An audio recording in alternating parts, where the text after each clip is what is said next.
But sometimes even the stories from the Bible are void of hope.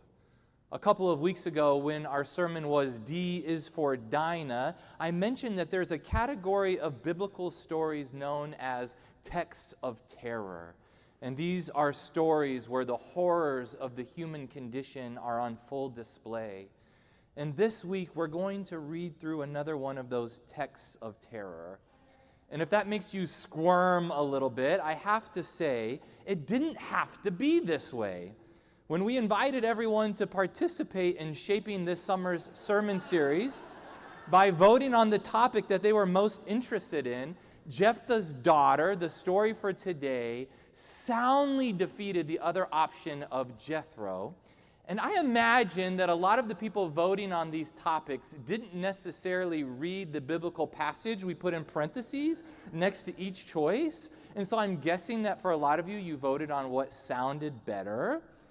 Now, Jethro, if he had won, was Moses' father-in-law, and the story that we would have read together is a story where he comes to Moses, who is overwhelmed with leading the Hebrews through the wilderness. And Jethro sits him down and instructs him that he needs to split the community into smaller groups and appoint leaders to oversee each of the smaller groups. So we could have had a really easy, breezy discussion of executive leadership skills and strategy, and it would have been very lighthearted.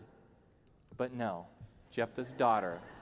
Now, I don't want to say this is your doing, but actually I'm very proud of this choice of yours, because confronting the hard topics and hard conversations of our world are conversations that we desperately need to have, and if the church isn't having those conversations, then where will we have them?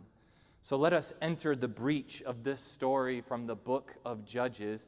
And as we do so, I promise you that even if there is no hope in this passage, we will find some hope together before the end of the story. So here goes.